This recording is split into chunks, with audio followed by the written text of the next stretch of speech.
It's a great day, sports world. What's up to all the sports lovers, haters, addicts, and fanatics out there? This is Larry Patterson coming to you for GT365. This Game Time 365 Sports Live here on the GTSN. It's the Game Time Sports Network. Today is week 1.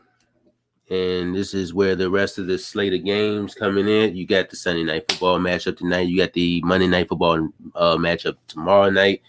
But today we got a lot of games, and it's gonna be a whole lot of action, and I can't wait.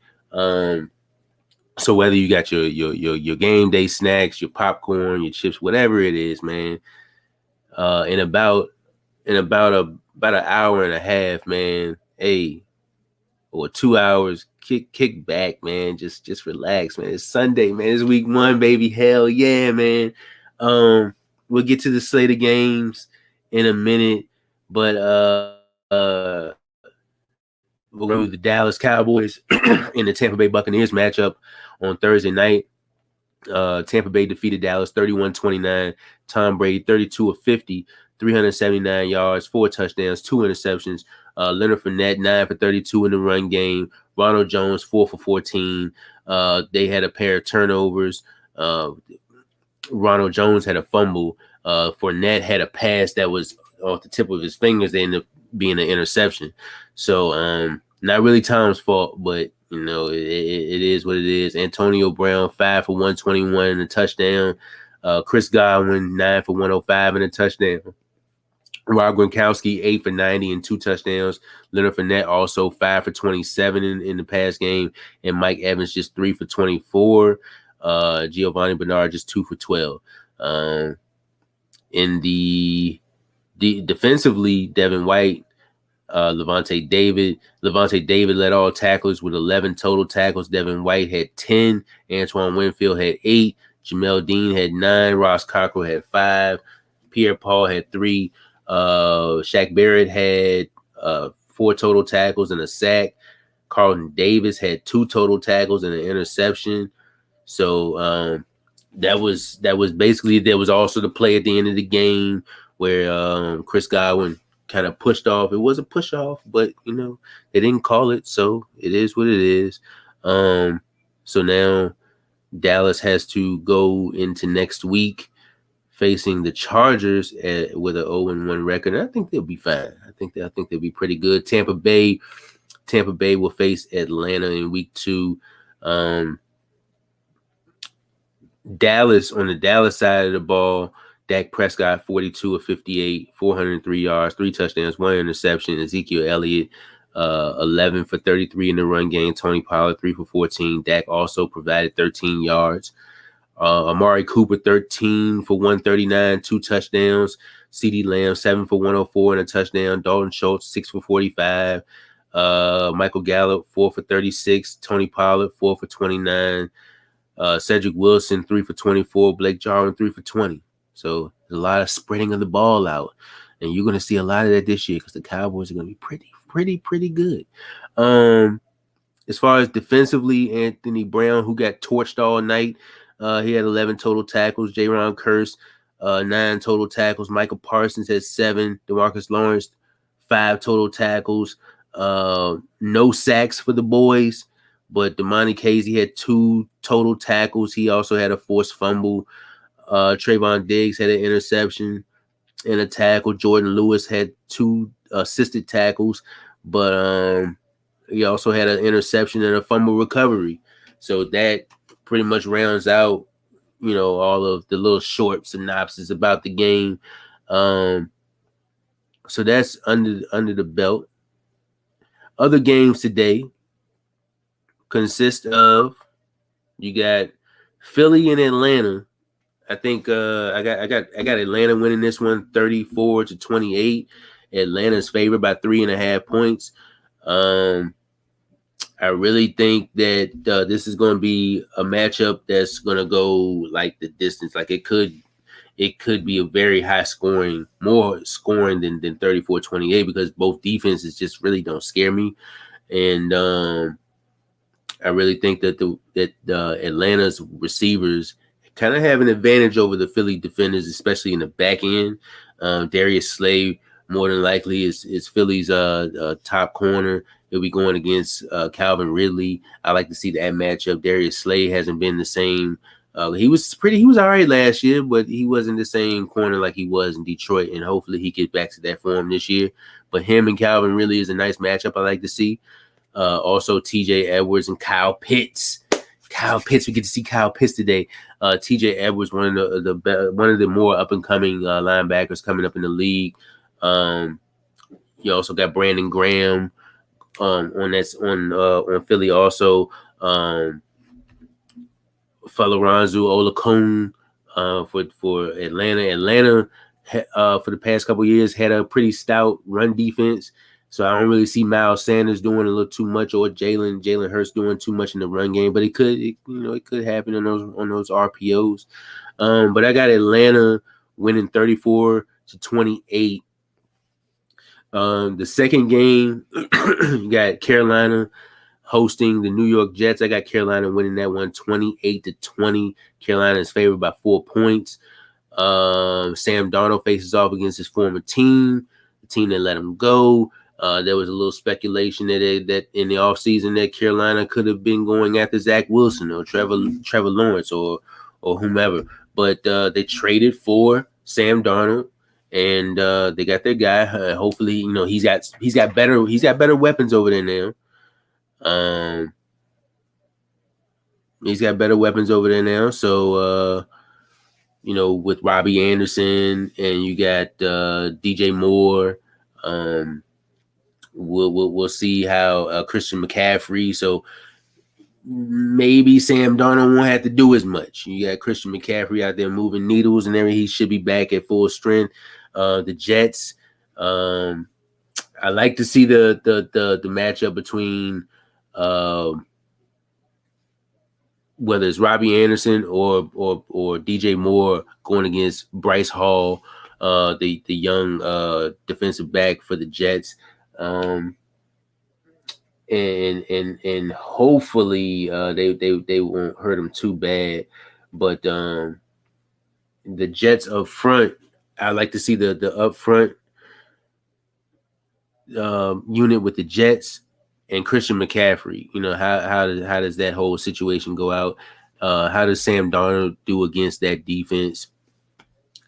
That remains to be seen. I'm looking forward to that matchup as well. So I'm also looking forward to see how Zach Wilson uses his weapons. Carolina's defense, on paper, I mean, it looks okay. I could sit here and say that, Carolina's defense could be good. But, once it gets on the field and all schemes and all that, we'll it might not work out like that. So we'll see. You got J.C. Horn on one side. You got Dante Jackson on the other side for Carolina. So Zach Wilson's got some matchup problems, and we'll see how he does with that.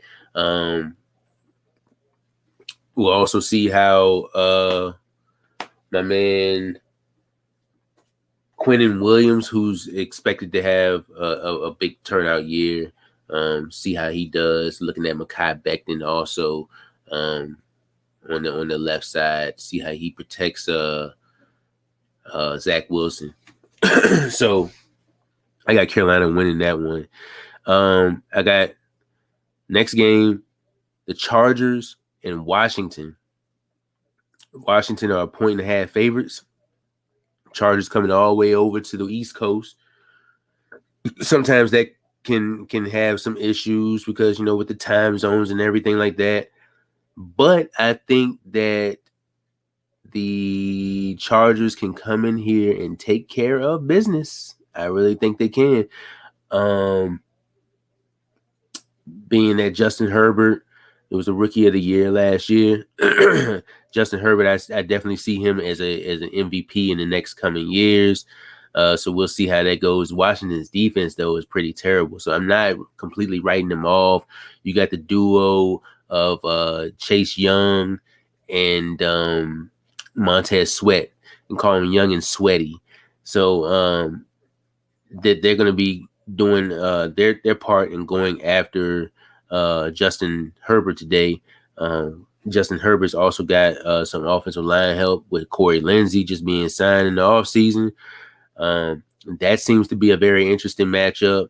But I got the Chargers winning that 124-19 in a close defensive matchup. If Washington wins, that would be great. I like to see what Ryan Fitzpatrick can dish out in his first game as a Washington football team member, and seeing how that defense over from the Chargers with Derwin James returning, see how that comes about. It should be a very interesting matchup. The next matchup, San Francisco 49ers, Detroit Lions. San Francisco's favored by 8.5 points. I got San Francisco winning this one 36-13. In a Detroit, Detroit is in a bit of a rebuild. So those young corners that they have over there, whether it's Amani Oruwariye or Jeff Okudah, who had a bad season last year, matching up against guys like Deebo Samuel and Brandon Ayuk, and don't forget about those runners over there with Raheem Mostert going up against like guys in like linebackers like Romeo Okwara. Julian Okwara should be back, but we'll see how that. I really do see San Francisco kind of like edging this one out. Jimmy Garoppolo going against Jared Goff. Jared Goff, who was with the Rams last year, he could have some things for the San Francisco defense. He kind of knows them. He played them twice every year when he was over at the Rams. So I'm not completely ready to write all of them off, but Jared Goff could show us some things, and we'll see how that goes. But I got San Francisco winning this one, 36-13. The next matchup, Buffalo hosting the Steelers. Buffalo 6.5 point favorites. I have them winning 27-23. I really wanted to pick Pittsburgh in this matchup, but I think they got one offensive lineman out and a couple other guys out. So I really don't trust it. I think Najee Harris could have a big game. I think one of those receivers, whether it's Juju or whether it's Deontay or whether it's Chase, they could have a pretty good game. I think it's going to be more defensive game. I think Buffalo goes back to that defensive style that they were in prior a couple years ago. Last year they kind of moved off, playing a little bit more zone. But I think this year they go back to that defensive style that they're more prone to. So I got the Buffalo Bills winning that one 27-23. The Seahawks are 3-point favorites over the Colts. So that could be a pretty big game right there. I think Quentin Nelson. I think Quentin Nelson is out. T.Y. Hilton is out. You also got a number of other guys that are out for the Colts. So I really don't see them posing as the defense still could bring up a big threat. And the other guys could also step up. So I'm not writing them off, but Seattle's 3-point favorites. I think this on the offensive side of the ball is just a lot. Seattle's defense, especially in the back end, could be in a day for running because their pass defense isn't really all that. But I do expect to see a lot more Seattle more than the Colts in this game. Jamal Adams dropping down in the box and all that type of stuff. Carson Wentz, hopefully he can go a whole game without being injured or whatnot. So we'll see how that goes. But I got Seattle winning that one 30-16. Next game, the Cincinnati Bengals hosting the Minnesota Vikings. Minnesota is favored by 3 points, but I got Cincinnati winning this one 38-37. There was a lot of talk with Jamar Chase in the football situation. Hopefully he just trolling all of us, man. I want this kid to have a really big year. I want Cincinnati to have a really big offense, a real high fly, top notch, just down the field on you kind of offense. And I think they are capable of that. Joe Mixon's back, going up against that defensive line with Minnesota, who could improve this year. Danielle Hunter should be back. Anthony Barr is out for the game, though. That's one thing I read. So Joe Burrow could be in for a big game, but I got Cincinnati winning this one 38-37 in a big shootout. So this could be very high scoring. Next game, Jacksonville Jaguars at the Houston Texans. Jaguars favored by 3. But I don't think Trevor Lawrence is going to win his first game today. I think he needs to be humbled a little bit. I think this Houston team is projected to be one of the worst in the league, and I really do think they will be. But I think that Tyrod Taylor and this team full of young players / 1 year vets, 1 or 2 year deal vets, I think they collectively come together and get this division win. I got the Texans winning this one 33-31. I look for Nico Collins to have a pretty big game.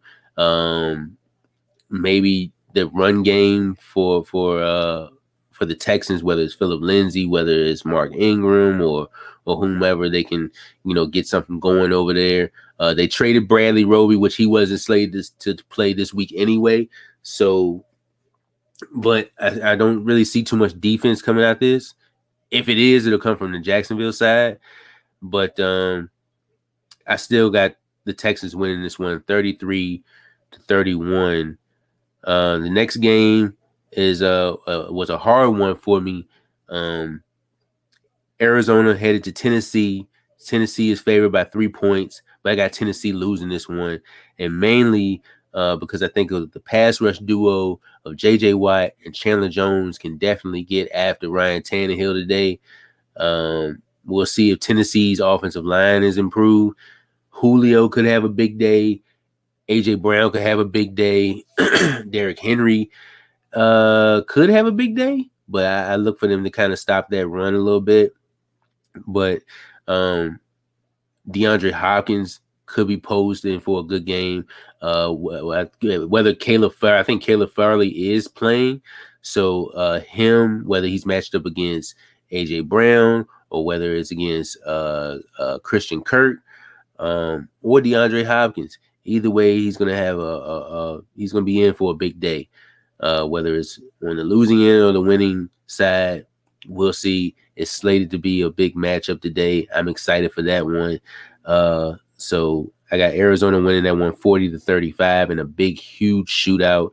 Going to your 4:00 games, Denver going against the Giants. Denver is a 3-point favorite over New York. Saquon Barkley is slated to be back. Evan Ingram is out. Everybody else seems to be playing. Kenny Galladay should be playing. I think he had like a hammy or some kind of issue going on. He was out mostly all of last year with a hip injury. But then Denver, they get players like Von Miller back. Von Miller could be in for a big year this year, comeback player of the year candidate, and whatnot. You also got Patrick Surtain back there. So and a new look offense. With Teddy Bridgewater at the helm for Denver, Javonte Williams getting some lows. Melvin Gordon still back there. And Jerry Jeudy also looking good in the preseason. We'll see if he can transition that to the regular season. But I got Denver winning this one 21-18 in a very defensive matchup. Both teams should be very, very good on defense this year. But I got Denver taking this one 21-18. I wanted to pick the Saints for this one. Green Bay and the Saints today. Green Bay is favored by 3.5 points. I think Jameis Winston will have a very big year this year. But when you talking, they're not even in their own house right now. So I think they're playing in the Jaguar Stadium. Aaron Rodgers should have a big day, especially with those Saints corners. Marshawn Lattimore, I think he is playing, but then you don't have the Jackrabbit Janoris Jenkins on the other side anymore. So that should be an advantage taken over there. Edebo, Paulson Edebo, who the rookie, he should be in for a day himself, whether it's Devontae Adams or whether it's Marquez Valdez-Scantling. Either way, I got Green Bay winning this one 34-24. And we'll see if Jameis Winston can capitalize on his opportunities today, and hopefully do not turn the ball over. I want Jameis Winston to win Most Improved Player this year, and I hope he does. I really hope he does. Next game, Patrick Mahomes and the Kansas City Chiefs hosting Baker Mayfield and the Cleveland Browns. The Kansas City Chiefs are favored by 5.5 points. This is a rematch of the AFC divisional round game. Kansas City could be in for one. Cleveland's defense seems to be improved. And we'll see how that goes. I don't think Tyrann Mathieu is playing, which is a relief for some of Cleveland's defensive players, whether that's the tight ends or whether that's receivers or the running backs. But Chris Jones is playing on the edge now instead of in the interior. So we'll see how we get a first look at how that's going to be, how Chris Jones does on the edge. But I do think with the experience, I do think that it's no revenge this time. These two teams could meet up later on in the year in the playoffs. But I do have Kansas City winning this one 27-21. I think just Patrick Mahomes, you can't go against that. But Cleveland is on the rise, and I wouldn't be surprised if they win this game either. So, but that's who I picked. The tonight matchup with the Rams and the Rams hosting the Bears. These two teams seem to be playing in primetime matchups for like the last 3 or 4 years. They played on Sunday Night Football a couple times. They played on Monday Night Football one, I think it was last year or something like that. The first game was pretty interesting, but when you got a Chicago defense a Chicago offense who can't even really produce any points or anything like that, I don't really see this too much of a game. I see this as LA. I see it as a defensive game. I don't know how Chicago's secondary is going to look. Khalil Mack should be looking the same way, even though I did see him questionable. But I do see it kind of being defensive in the first round, and then LA just rolling with it, further on, whether it's the late third quarter or whether the fourth quarter. I got LA winning this one 28-16. LA is favored by 8 points. I hope I did say that. But I wish they would just stop putting these two teams on prime time. And why are they playing every year? I don't know. But I just don't see too much out of this matchup. But let's hope. Let's hope it's a good game. And then the Monday Night Football matchup, we got the Baltimore Ravens going to going to the Las Vegas to play the Raiders. Baltimore is favored by 4 points. This is a Monday Night Football game. Baltimore has been losing running backs left and right this past preseason. J.K. Dobbins injuring his ACL in the preseason. Gus Edwards just went out this week. Marcus Peters, the cornerback, also went out this week. And I think, but Justice Hill, the other running back, he went out. I do see some matchup troubles, maybe, especially on the other side when you got a Darren Waller already a beast at who he is. Hunter Renfrow and Henry Ruggs could be a nice little duo. I look for Henry Ruggs to really step up this year. I'm curious to see how Baltimore uses those wide receivers and how their offense is going to be ran. Maybe Lamar Jackson airs the ball out a little bit more. I hope. But I got a little bit of a surprise here, and I got the Raiders. I got the Raiders winning this one 27-24 in a nice tight one for Monday Night Football. So hopefully all my picks will turn out right. They probably won't, but either way, football is back, and we're gonna freaking enjoy it. And I cannot wait. hopefully all your picks and your fantasy players.